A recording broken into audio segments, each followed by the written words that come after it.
Even if you go back to the beginning of time, things that brought people together were like music, food, and dance. We prayed, we mourned, and we did it with movement and dancing. Dance can kind of pick up where words can't. You just have to follow the joy.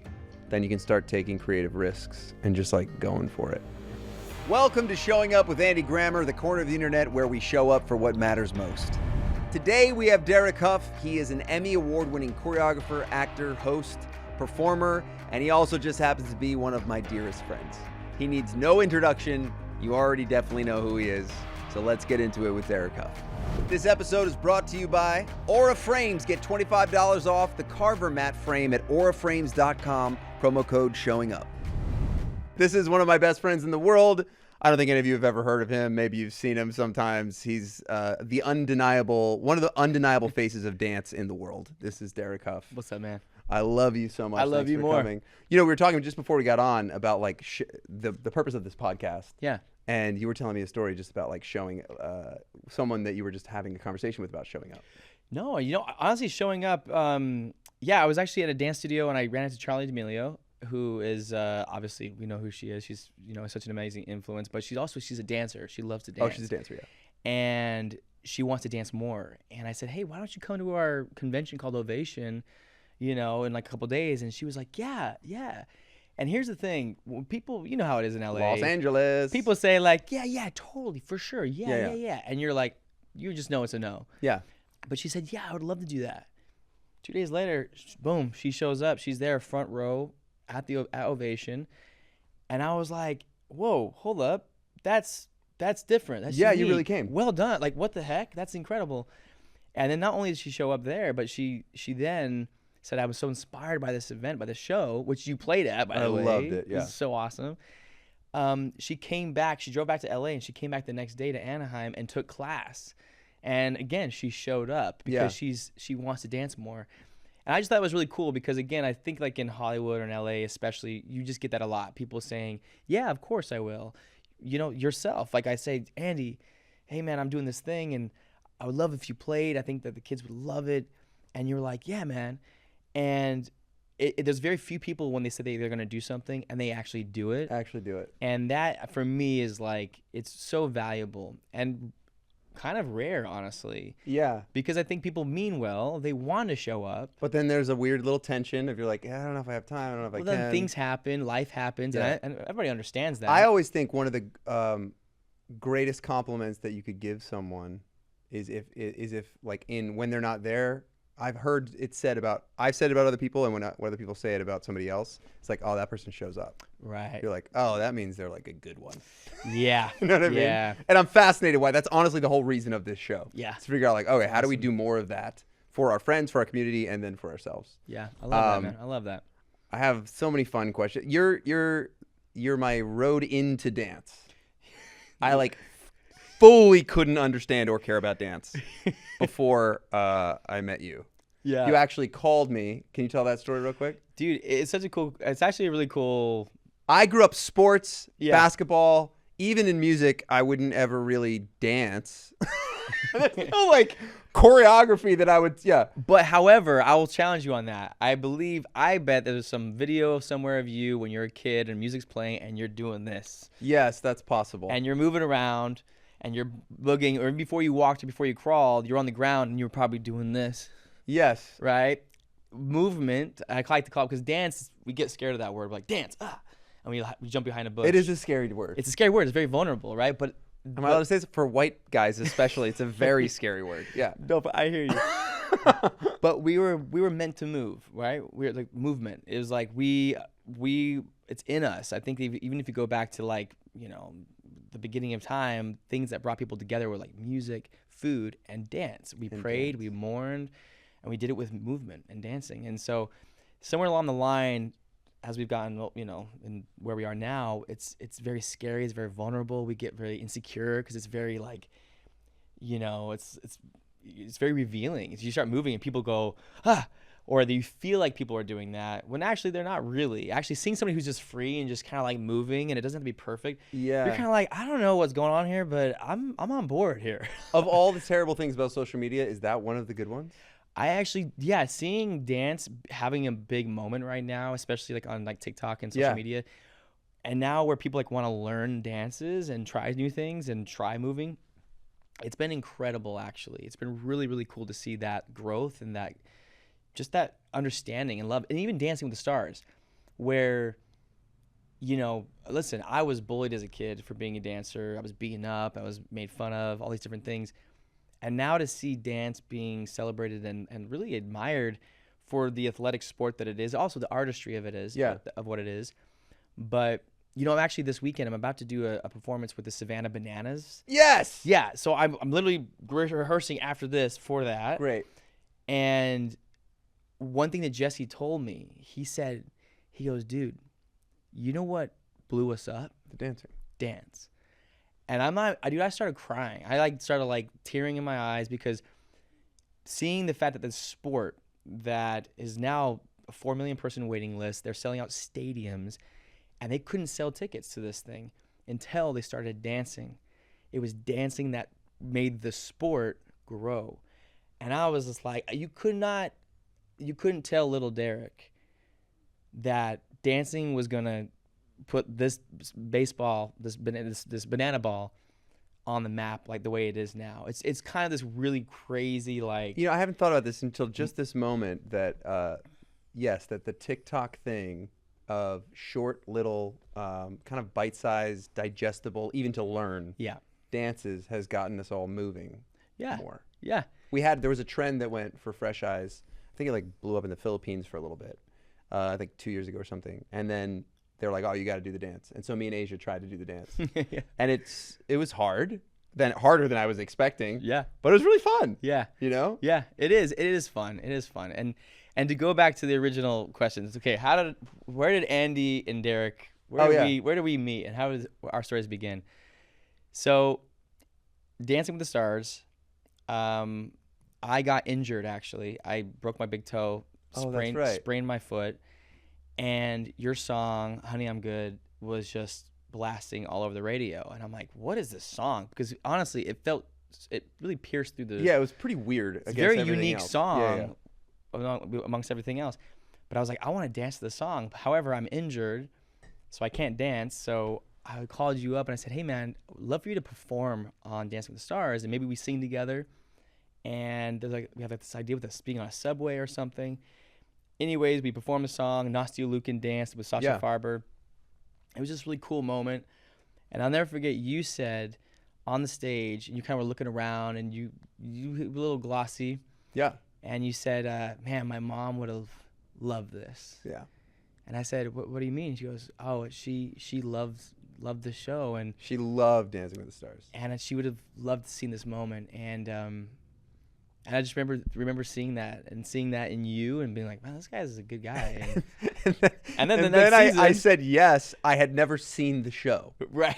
The first time was when I came on and did that song with you. You're like, this is great. And this is so fun. And then out of kind of the idea of like, well, I'll do it for my mom. My mom would really love this without thinking it through, to be completely honest.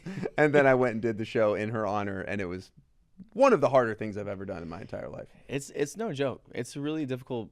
It's just difficult all around. It's very rewarding because it's challenging and it's unique and it's something you'll never really experience ever again, you know, in that moment in time like that. But it was really cool. And then obviously, you know, then we became good friends. I remember what got me. I remember I was sitting because they do rehearsals and you kind of get to see a little bit of what the creative is, and they do run throughs. I think it's like the day of or day before. Yeah. And you told a story with Bindi. I forget what it was. I don't even remember.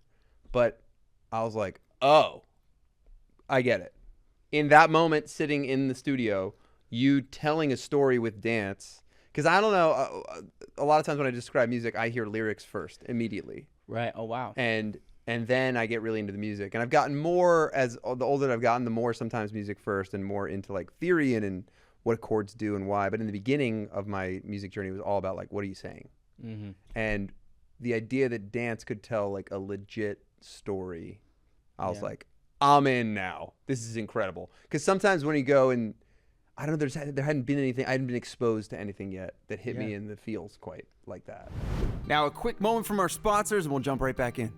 You know, when I think about what makes my wife or my mom them, it's rarely the big stuff. It's usually the small stuff.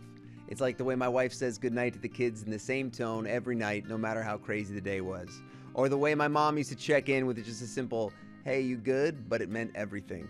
Those little habits, they don't feel like much in the moment, but they're actually the whole thing. And the photos that capture that, they're almost never the posed ones. It's the in-between shots of them laughing mid-sentence or focused on something small, just them being fully themselves. That's what I love about Aura Frames. It keeps those moments alive in a really real way. You can add unlimited photos and videos and even preload it with your favorites before it arrives so it's ready right out of the box. It becomes this daily reminder of who they are, not just what they've done. So make Mother's Day special with Aura Frames. Named #1 by Wirecutter, you can save on the gifts moms love by visiting auraframes.com. For a limited time, listeners can get $25 off their best-selling Carver matte frame with code SHOWINGUP. That's auraframes.com, promo code SHOWINGUP. Support the show by mentioning us at checkout. Terms and conditions apply. All right, back to the show. Well, there's something about dance which is really beautiful because it takes away, you're doing a scene, right? Not always, by the way. I had this conversation with Jennifer Lopez one time on another show we did, and she goes, well, what's the story? I was like, there's no story, Jennifer. It's just a jive. They're just having fun. They're just having a good time, honey. Just enjoy it, you know? Yes. But oftentimes, too, when there is a narrative there, it's really nice because it is like a scene, right? You're doing like a scene in a play with no words, no script. And oftentimes that's where dance actually excels because sometimes words can't express the way you feel. But the way we move, the way we emote something, the way we just like our eyes move in a certain way that a word can't really describe. That's where dance can kind of pick up where words can't sometimes. Yes. And with that said, though, the music for me they kind of go hand in hand. The right song with the right lyrics, with the right melody, the right instrumentation, like the That's strings. what I was kind of amazed with when I was around it with you all, was how much you're really creative directors and how fast you were able to put it all together to then get across an idea or something, you know? There's so many levers that you're pulling while you're doing it. A lot of levers, and also too there's a time limit, there's a clock, serious clock, and that's terrifying, by the way. And somebody for me where like I'll procrastinate forever, that show taught me you gotta choices. You're gonna go live. You're on no matter what. So you gotta finish that. And I'm that guy who I love drawing. And growing up, if you look at all my like little sketchbooks and stuff, they're just half drawings. I've never finished a drawing. I've never finished a painting. I've never finished anything really. I've always just like half done things. And then that show was like, oh, I gotta finish stuff. Okay, dang. I gotta put a button on that. Okay, you know. But, I have a question that I don't even know if you have an answer to, but I was watching some of your YouTube videos of the symphony show that you're doing. Yes. And it just made me so happy. Like, just like I'm watching it and it's making me feel immense joy. Is there anything specific to dance that makes me feel that way? Why am I so happy when I'm watching you? I think that it's well, thanks, man. But I think like genuinely, I'm in my studio alone watching you. I'm like, I just am so happy with what's happening. I think seeing any person doing something that they were kind of meant to do. Yes. In any field, by the way, I love watching people blow glass. Yeah. You know, I mean, like when they're blowing glass and they're in there in the heat, and you're like, I'm like, oh, that's incredible, and I get chills. Like anybody that like has, you know, that they've dedicated so much to their life, you know, so much of their lives to something. Yeah. And they're doing it. Like, for me, I don't know, that brings me a lot of joy, and I think that there's an appreciation there within you. But I think also with dance, I think it also taps into a part of you and into people that's like, I don't know, it's you see yourself in some ways. I can't do some of my dancers that go on tour with me. I cannot do what they do. I could never done it. What they do, like their extensions, the turns, certain things that they do. But when I watch them, I'm just like, I'm enamored. Yeah. Because we're all human. We're all kind of the same, but we're also so unbelievably different. And seeing them do that, for me, just like, it just makes me in awe. I don't know. Was there a point where you moved from it's not always, sometimes it's just a jive. Did you start more in just the jive, or you started right from the storytelling? No. It was just there's like competition. Okay. I started like competition. That's where I started. More about like the leg being straight, the hip action, the foot being, the connection with your now partner, over time you speed. need that to then be able to go do what you need to do. Well, I mean, for me though, Is there story in that too? Or less. I would say less, if I'm honest with you. What was so impressive to me when I was watching you at Dancing with the Stars, I was like, oh, the word that came up for me was like, you're like Paul McCartney of dance. Well, where I really get, like, the average person can get it. I don't have to have like a jazz brain to get what you're doing. Sure. You're making it really simple to me with small little movements, and now like a great pop song will like make you feel it, you cry, you laugh, you whatever, and then it goes into the humanity. Sure. Yeah. No, by the way, that's another thing too, as well. What that show taught me, Dancing with the Stars, was to let go, because growing up being a competitive dancer, I was a perfectionist, and I'm a feeler. I'm a feeler, meaning like I don't even care how it looks. I don't care. It could look phenomenal. If it doesn't feel good, it's like nails on a chalkboard. And what I mean by that is like, yeah, I'm like, what are you talking about? The like when I'm dancing with a partner, right? If the connection, if the weight transference isn't exactly right, if we're not totally in sync, which creates that whip and creates that resistance and that feeling and that speed and that moment of perfection. If it doesn't feel good, I could win a competition and I'd be so mad about it. I'd be miserable because I was like, it just felt terrible. And it was this whole thing, which, by the way, when I was a competitor, I was not a great competitor. I was very self-sabotaging, and I would completely implode during competitions, even though even though I'd do decently well, but I just didn't enjoy them. I never did. I loved practicing. I loved rehearsing. I loved the process. I hated competing.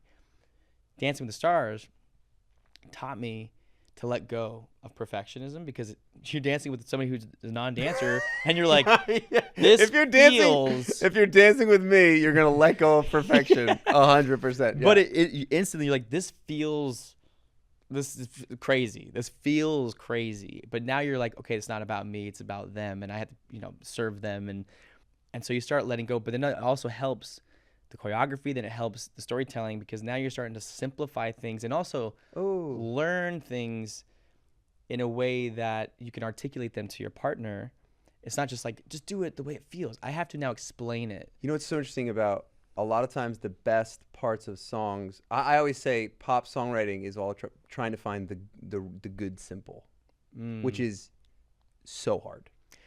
Like a great O, or a great, like, something that everybody can sing back, sounds like it should be so dumb and easy. And then when you try to write it, you're like, oh, no, that just sounds dumb. Yeah. You know what I mean? By the way, you know what's funny? I think you just described, like, something like your style in a way, because it is, like, your music feels so, clean is the wrong word, but just like accessible, where like I hear it and I go, instantly I'm like, I know the song. I didn't think about that. When you're with someone who's not a professional dancer, you are forced to go simple. Yes. But there is definitely a difference between good simple and just lame. Yeah, and then and also articulating it, because again, nobody taught me how to be a teacher.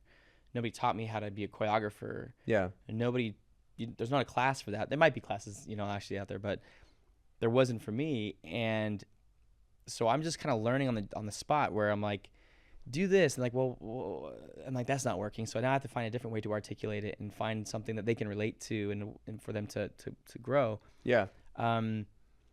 So yeah, that was like a training ground of how to be a teacher, how to be a coach, how to learn, basically to not about me, but how to like serve somebody else, Yeah. That's really cool. Yeah. And by the way, you mentioned Symphony of Dance, my tour. So the reason why I call it Symphony of Dance was that this was the first tour I did that I did music that I liked. Other tours that I've done, I'm always like, well, what does the audience want? What do they want? Like, do you remember, did it have anything? Remember we talked? Dude, yes. I called you and I said, dude, I'm having like major like creative block, writer's block. Like, how do you get through that? And what'd you say? You said, I don't even remember. I think it was like, you just have to follow the joy. Yeah. What actually, what actually feels like joy? This is the whole Rick Rubin thing. Yeah. Is he's like, you have to get quiet enough with yourself and have an antenna that actually knows what you love. Right. And the more that you get really clear on what that is, then you can start taking creative risks and just like going for it. Yeah. You know, and I've had songs that I put out where it was very clear, and then I've had other songs where it wasn't as clear, and I look back at my catalog and go like, oh yeah, that was me like a little trying to figure it out. Yeah. I think everybody's got that. Yeah. You know? Yeah. But yeah, I remember I was in a hotel and I got a phone call from you. I forget how it came up, but I was like, it's funny too, because I'm like, definitely chase the joy. And then we hung up. I'm like, hope that works. But like, that's what we need. We need to, yeah. But you know what though? It did because what happened is I put the show together in a way. I had the music, but I looked at it and I was like, it was nothing like I've done before. Because it wasn't like commercial, like, you know, hits that people are gonna be like, yeah. Okay, so what songs are in it? They're more like symphonic. Not all of them, but like they're versions of like the symphonic versions, more theatrical, a bit more emotional in some places. And I remember what I told you. I told you, and I believe this, but it's really hard to do when it's you. Yeah. Is like everyone's coming and they desperately want what you want. Yes, that's what you said to me. They desperately want whatever makes you so excited to go in and create. They desperately want whatever your favorite thing is. Yes. And when I think of it that way, I'm like, oh no, they do. That's what they want. Dude, that's exactly what you said. You said they're there to see what you like, essentially, because then if you like it, they're going to be like, oh, I feel that. Which is interesting because they're asking without saying anything. And this is my made up thing in there. They're like, please, will you be courageous? Will you show up for your art in a way that is like how you actually want to show up? Yeah. And not be swayed by what you think we want. Yeah. That is a delicate balance. Mate, the amount of times. If you go too far. Yeah. Right? Like, you're like. you can't just go, I don't know. I don't know even whether I think that's great. I think that's mostly great advice. I'm also always a little bit aware of like. Me too. I can't take you too far. For sure. Yeah. No, but there's also, I saw something recently actually where, I can't remember what he said, but he said, in order to conduct the symphony, you have to turn your back on the audience. Totally. And I was like, okay, what does that mean? It basically means that like you have to focus on your tools, on the people, on the art, on the music, focus on the symphony, but you have to turn your back on the audience in order to do that. And I was like, that is kind of that. That's that idea. The idea, but there's always a little bit like a. Yeah, I'm aware of you. Like that? I care about you. I love you.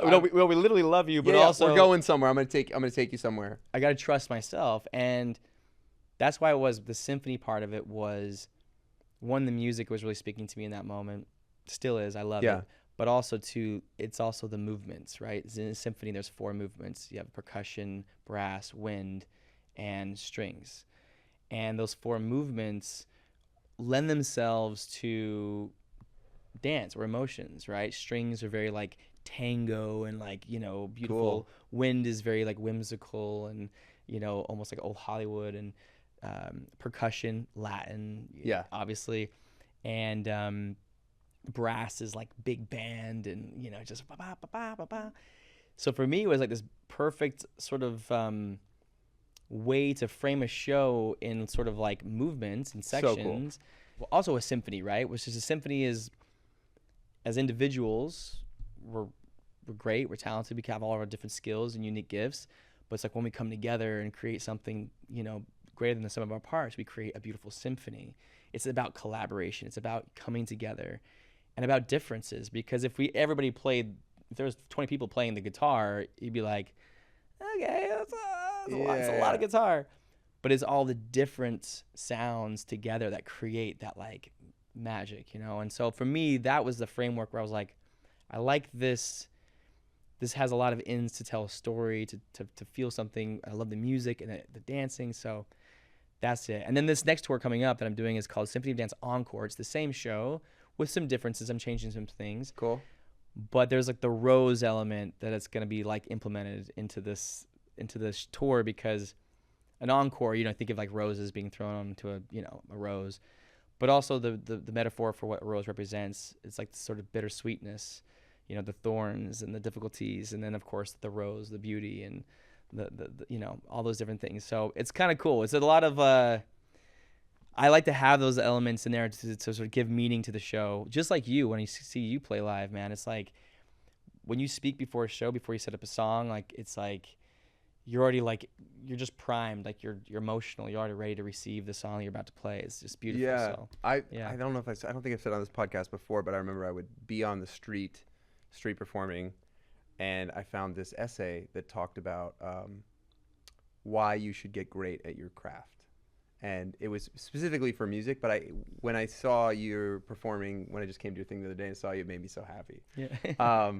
And what it says is if you're a lawyer, you better study really hard because someone's going to come into your office, and how good you are and how much you've studied your craft will like really have an effect on their life.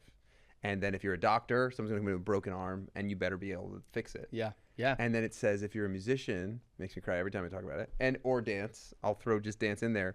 People will come in with hearts that are weary, and whether they leave inspired and uplifted will be based on how much work you put in and how the word serious, who knows, how much, how intensely you've taken this. Yeah.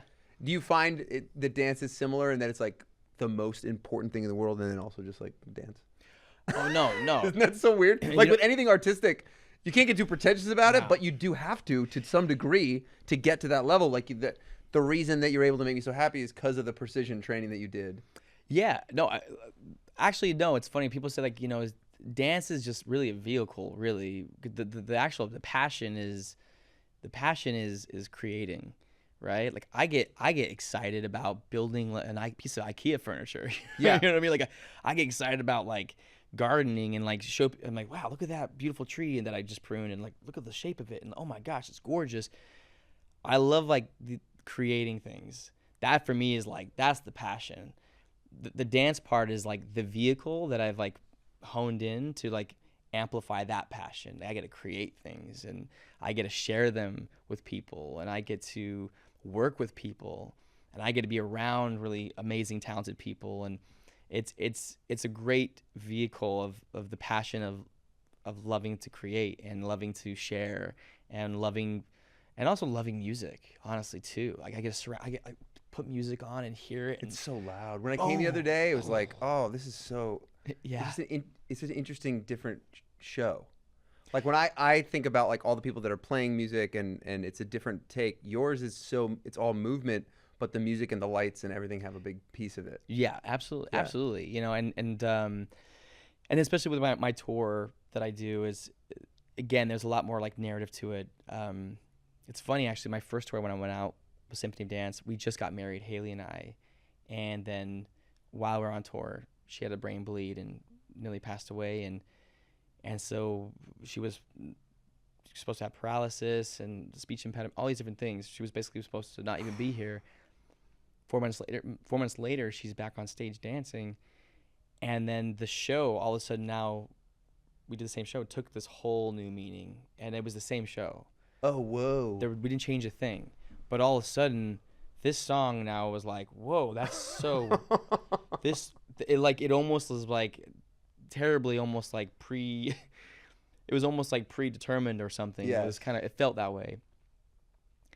And then this tour now, we're doing the same show, but now again, different meaning, because now we're parents, and now we have a daughter, and again, all these songs, same songs, have different meanings now. Everything has a different meaning, and it's like a different lens, and it's pretty cool. It's kind of neat that like it's the same, but it's so different based on where we are. So it's interesting too that all changes too, the perspective. And again, I'm sure like with your music as well. Oh yeah. You could listen to that song 1 year, and then 3 years later you hear it and you go, whoa, that means different. I know that like if something, I've been on tour and something terrible happens, and then I don't have to say it, but when you start to sing "Don't Give Up on Me," if something really weird happened that day culturally, then you can feel that it has more. Yeah, kind of like the way that it is sitting in the moment in the culture. Yeah. I would imagine that the way that people come up to me and say like, "This song got me through this." Yeah. They say this episode, this or just you in general, your spirit. Or is that like for you? Do people go like, "Oh, this dance that you did with this person Yeah, actually, there has been that. There's been some things, you know, when we've performed, and even on my tours, I go out there and I see them, and they come back and they come and do meet and greets. Yeah, and I that's say, great. hey, I saw you on stage, and there's something that you said, you know, that just hit me.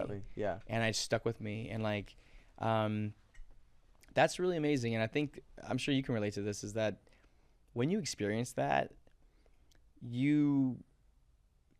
it's not like you don't feel like a responsibility, but you feel a sense of, I want to do that more. I want to do that more. I want to do that more. Like I would, and so, you know, I had some friends, unfortunately, you know, a couple of years ago,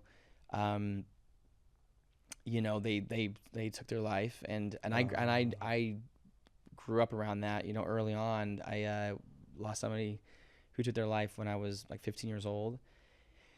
And I was just fascinated by like how somebody could get to that place and get to that point, and the human condition, all these different things. But anyways, I remember a couple of years ago, and I put something out, and I just was like saying, hey, like, I was really just speaking from the heart, genuinely, just saying like, I know there's the people out there right now that are feeling like this is it. And I'm just telling you, like, please don't. And it was just me just really just wanting to just really reach one person if I could in that moment. And this young lady came up to me at one of my tours, and she said, I saw that video, and I was like, that was what helped me. Yes. And that's really beautiful. Like, it's, to hear that, to feel that, to receive that is, I guess it's like kind of why we do certain things. It's not completely why we do what we do, but if we can do that as well as do what we love, I mean, it just amplifies everything, you know. And I think, you know, as I'm listening to you talk, like, when you go to create a show or you go to create something, a dance routine, is there a desire to get something across, or is it a finding it and then giving it? It depends on what it is. It depends, because I'm also, like I said before, I'm also very much like, hey, this is just for fun. This should just look fun. Totally. We need nice. that. Yes. It should just be like wham bam, some flips, shiny, good music, good dancing, good energy. That's for me is like, like that's what I feel like, that's what I have always been consistent with, at least try to be, is just giving this like energy. Yes. But sometimes if there's like a specific song or specific moment that I really want to get across, you know, a narrative or a feeling, then I'm very conscious about that. And just like a song, there's like rhythms to that too. You know, there's rhythms, there's dynamics, right? Yeah. Where like moments of stillness, moments of silence,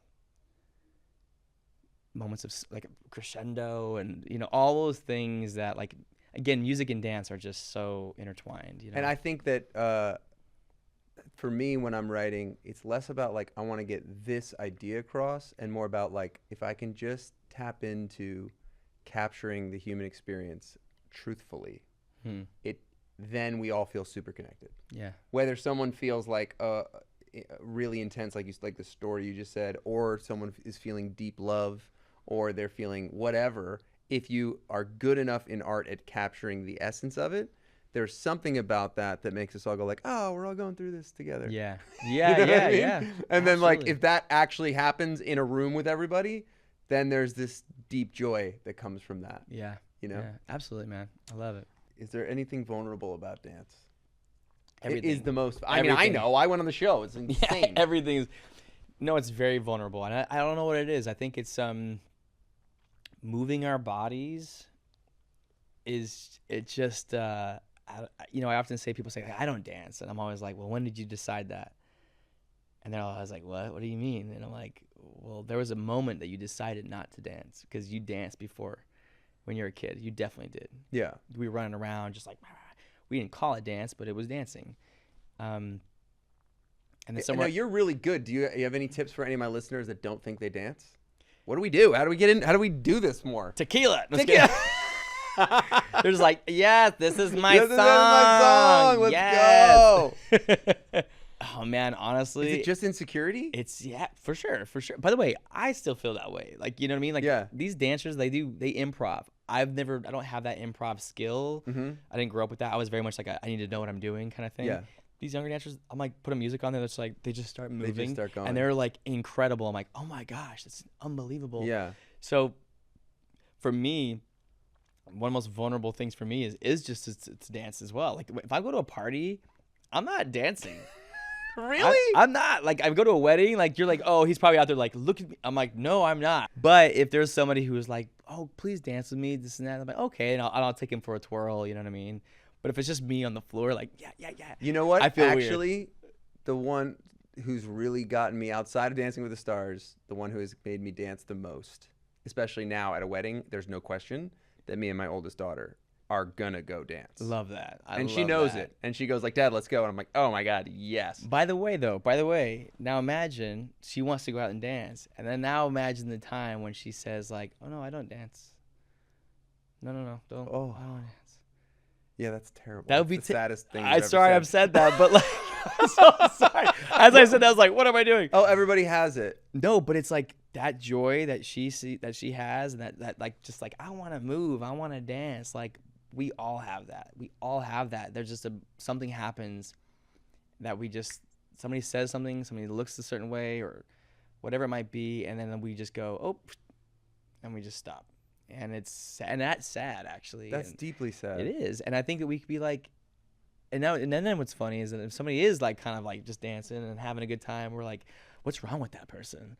When really it's like, actually, what's wrong with us for not just letting ourselves go and be free and just move into the music without it caring what anybody else thinks or anything like that. Yeah, you know? maybe that's part of why it makes me so happy to watch you do it. Maybe, It's just like, I would love to dance more, to be honest. I just don't exactly know where to do it, except unless I'm at a wedding with my daughter. Yeah. My wife, we dance a little bit together, but really when I feel something about the 8-year-old in it makes it just like, whatever, nobody cares. This is kind of fun. Yeah, it's super fun, man. It's super fun. Yeah. Yeah. How's dad life, dude? Dad life. Has that affected your dance at all? I remember people asking me that, like, has fatherhood affected your music? And I don't remember the answer. It wasn't like very clear to me yet. Right. Have you felt it at all? No, it hasn't affected that part of things. It's affected my heart tremendously as far as like, I mean, you know, man, it's like each day I'm like, oh, I love you more today. How is that possible? I thought my maximum love, I felt that yesterday. And then I'm like, there's more? Yeah. I love you more today? Wait, I love you more? More. Wait, what it's even more today? It's been incredible. It's wild again to see yourself in another human being is the weirdest thing ever. I'm like, oh my gosh, that is my face. I know. Like what the heck? And yeah, man, it really does. It's all the things everybody says. Like you just want to be better. You want to be a better person. You want to be a protector. All the things, and she's just. I always like to tell people wonderful. That it will make you, I think, better. There's like worries of, is it going to take away my focus on my career or whatever like that, and I have found the opposite, that it makes you just deeper. Yeah. Deeper connected to everything. Also, I'm also like, to be honest with you, I'm feeling pretty happy that like I've had a kid at this stage of my life. Honestly. Yeah. You know, I'm 40 years old. And I feel pretty, you know, like rooted. Yeah. And if anything, I feel quite manic. I'm quite a manic person. Like I'm like here, there, everywhere. And I'm still like that, you know. But I think that's also part of like, it's a good thing, but it's also going to be a bad thing because my brain just never switches off. And I'm like thinking about this thing and I got to do this. Oh, this is a cool idea. I should do that. Yeah. But with her, like when I'm with her, it just that stuff just gets super quiet, and she's such a gift for that among everything else, of course. But just selfishly, like I'm like, I just love that where all I'm thinking about is her, you know, and I love that. I love that nothing else crosses my mind except for her. And I'll also say too, for any new dads out there, one thing I found interesting and a good piece of advice was have no expectations. Do you know what I mean? Like, don't, like, people say, you're going to feel like this, you're going to feel like that, you're going to feel like, I was like, hey, and if you don't, that's okay. Like, go on your own time. Things will happen, you know what I mean? But however it needs to happen for you. Because I think when we have those expectations about certain things, we feel like, well, why am I not feeling this thing that I've been told that I was supposed to feel right now? And one of my favorite things about dad life that I'll pass on to you, maybe you do it already, is I will just walk up to strangers anywhere that I am, especially I'll walk up to women and ask them if they had a good dad, and then say, like, give me one thing he did great and one thing he could have done better. And really listening through the answers to that. Before I had my first daughter, I sent out to my, like, 8 or 10 women in my life that I really respected, or that I just loved the way they were. And I was like, tell me something your dad did awesome and something you could have done better. And then I just sat when all the emails got put on, like, a big email chain. Wow. And then just, like, listened through. And a lot of what I got back was just, like, just being present. Yeah. There's, like, some Japanese thing that's called, like, tree therapy. Yeah. That if you just, like, sit by a tree, then you, like, will feel better over a long period of time. Yeah. And I apply that. I think there's, like, dad therapy. Yeah. Where just, like, I'm just next to you. I'm not, like, trying to shape you or stuff something down your throat about, like, how you should be. Yeah. I take decent long amounts of time where I'm just like, I'm just a tree. I'm just a tree. And you know I'm here. Bro, I love that. You know what I mean? That's good, man. Yeah, that's really good sweet advice. I'm gonna take that on for sure. Yeah. I'm gonna take anything else about any tips of how we can show up in our bodies more? I wouldn't say that I am good at that. No, I'll say this, and this is I overuse this If expression. someone goes like, Andy, how do you show up in your body? I'd be like, I have no idea. You're like, I walked here. I don't know. I'm not very, like, aware of my body. My wife makes fun of me every day about it. But that's what's funny about that though is, like, but you are, because you literally use your hands. You play piano. You play guitar. Like, you use your voice. By the way, singing is very physical. It's not. True. It's not. It's like your whole body's being used when you breathe and when you're emoting and you're singing and you're doing, like, a full concert. So that, I don't accept that. Like, you use your body quite a lot, more than most, if I'm honest. But I will say this, especially for people out there, one of the fastest ways to change the way you feel is the way you move your body. Like, motion equals emotion. One of the fastest ways to change the way you feel is to change the way you move your body. And Tony Robbins, I've known him since I was like 15 years old, and this is one of his, like, old school, methods, if you will. But your physiology is like everything. So if you look at somebody and they're, like, down and depressed, right? Yes. They're hunched over. They're like arms are crossed. And so one thing I would, like, suggest to people is just be mindful about how you hold your body, just even standing or sitting, right? Interesting. So if you're, like, catch yourself and you're just, like, here, like, all day, emotions are physical, right? It's not this, like, this invisible force. It's like emotions are a physical thing. So changing, like, the way you move, like, you walk, you hold yourself, your shoulders back, you're breathing deeply. And then there's been studies that have shown, like, if you stand a certain way for a certain amount of time, in the victory pose or the Wonder Woman pose, that, like, your testosterone rises and your cortisol lowers. So go for a run, a walk, dance around in your house. You know what I mean? Like, I actually, by yourself. Like, so if I'm working on a song and I'm producing in the studio and I can't get through it and I can feel myself getting just in what your you're head. speaking to in my head or bummed out or something, my old bass player had this song that he would put on before we go on stage, and it's like, you gotta pump it up, pump it up, you gotta pump it up. And this is embarrassing to even say, but if I'm in a block and I can't get across the line, whether it's something in business and I'm in my studio alone, I will crank that shit up. Yeah. And I will go dance it out to get back into a space. Yes. Into state. Into a state. Into state. And that's one thing that he talks about is, like, get into state. Because his thing is, it's not about, like, the thoughts and ideas. By the way, when you were doing that, you were, like, already moving your body. Yeah. So sure. It's you do it unconsciously. Yeah. It's getting into state. For me, being a competitive dancer was, like, for me, that was the biggest skill that I had that gave me an edge, because I never, like, hoped I felt good. I never hoped I'd be ready. I never hoped I had the energy. I like got in a state. And part of that was their physiology, right? I mean, you feel better when you go work out. You feel better when you break a sweat, when you're breathing. We all know. You never be like, oh, dang, I wish I didn't go do that run. There is something sweeter and more, I don't know, about actually dancing. Yeah, dancing, because dancing There's something different than a workout, than just like, there's a joyfulness to trying to get back into a state by dancing. There's a wonderment. It's a childlike wonderment. You're just talking about your daughter, you dancing. It's like there's something that just taps you back into this place. If anyone's in a funk today and you're listening to this, I prescribe you 2 minutes of reckless dancing. Reckless dancing. And by the way, we feel terrible for no reason sometimes, right? We wake up and we're like, "What? Oh man, I'm tired. Why do you feel terrible?" Oh, I woke up. I don't know. But we don't like celebrate for no reason. We always have to like wait for a reason to celebrate, right? We always have to wait for a moment to like be like, yes, all right. We have to like wait for these long periods of time and then we can celebrate. Why?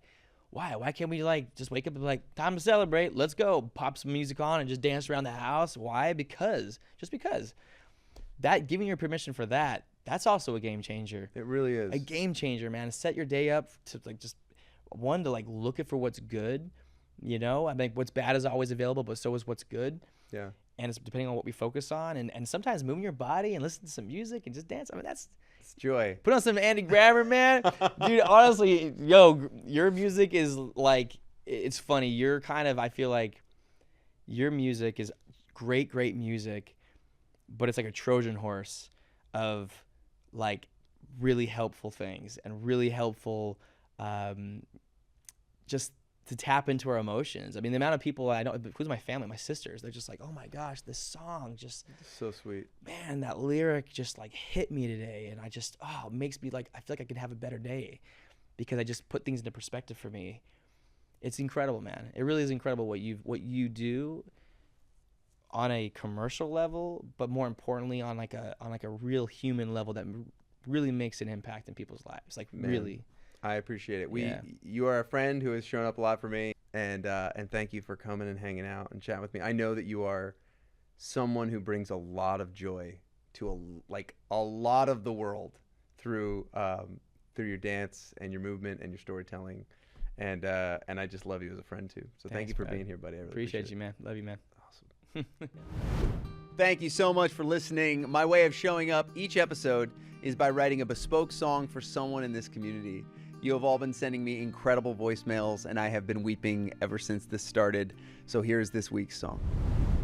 Hi. I would love if you wrote a song about my dogs, Mr. Pickles and Jelly Bean, who show up for me every day. I have anxiety and autism, and they just make life better and remind me to not look at all the bad stuff and focus on the pure and good moments, no matter how they're feeling.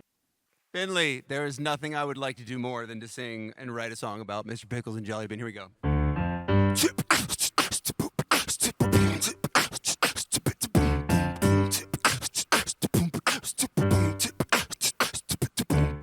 Mr. Pickles and Jelly Bean, the dream team. Couple puppers blow uppers of anxiety. By your side, they ride Finley's loyal steeds. With both of you, man, she got everything she needs. Shimmy y'all, shimmy yay. Pickles and Jelly Bean to say today. Brighten her up in every single way. I wanna say, y'all, I wanna say that her life is so much better every day you're in it. Life is a game we play and both of you winning. Pickles and Jelly Bean, the reason I am singing is you both make this life a little more worth living. Mr. Pickles, the Jelly Bean out. Thank you so much for showing up for us. If you want to be a part of the community we're building here and you want to support the show, please go follow me, AndyGrammer on YouTube, and Showing Up with Andy on socials. I've invited all of you to leave a voicemail nominating someone who's shown up for you, shown up for their community, or just needs a little pick-me-up, and I will select a voicemail and write a song for every single episode. To leave a voicemail, call 917-540-0849. Thank you so much. I love you all so much. Keep showing up.